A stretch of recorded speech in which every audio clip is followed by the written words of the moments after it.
Hi అండి. అందరికీ నమస్కారం. Welcome to my channel. ఈ వీడియోలో ఆంధ్రప్రదేశ్ రాష్ట్ర ప్రభుత్వ పెన్షనర్లకు కమ్యూటేషన్ రికవరీ గురించి పరిష్కారం. దీనికి సంబంధించిన తాజా సమాచారాన్ని వీడియోలో తెలుసుకుందాం. వీడియోని అయితే ఎక్కడే కానీ స్కిప్ చేయకుండా ఎండ్ వరకు చూడండి. అప్పుడే ఇన్ఫర్మేషన్ పూర్తిగా అర్థమవుతుంది. వీడియో చూస్తున్న ప్రతి ఒక్కరు వీడియోకి లైక్ చేయండి ఫ్రెండ్స్. ఈ వీడియోని తోటి పెన్షనర్ మిత్రులతో అయితే షేర్ చేయండి.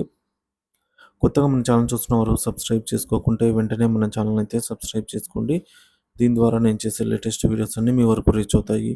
ఇంకా ఆలస్యం చేయకుండా వీడియోలోకి వెళ్ళిపోదాము. ఫ్రెండ్స్, ఏపీ పెన్షనర్లకు కమ్యూటేషన్ రికవరీ గురించి ప్రభుత్వాన్ని ప్రశ్నించిన హైకోర్టు అండి. ఇక్కడ మనం చూడొచ్చు దానికి సంబంధించిన కొంచెం matter.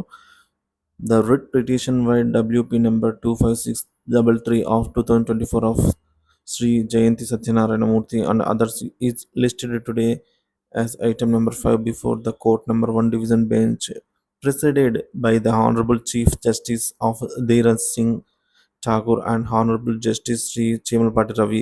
The Honorable Chief Justice Court granted an interim order by directing the authorities authorized not to recover commutation beyond 135 months. 135 months కంటే ఎక్కువ మంత్స్ రికవరీ చేయకూడదని అయితే చెప్తున్నారు. ఎవరైతే కోర్టుకు వెళ్తే ఉపయోగం ఉంటుందో ఇప్పుడు చూద్దాము.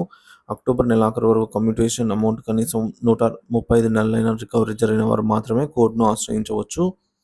అంతకు లోపు రికవరీ అయిన వారు పెద్ద ఫలితం ఉండదన్నమాట. ఏపీ హైకోర్టు కమ్యూటేషన్ రికవరీ గురించి ఏపీ మన గవర్నమెంట్ని క్వశ్చన్ చేసింది. కోర్టు మన గవర్నమెంట్ని అయితే క్వశ్చన్ చేసిందనమాట.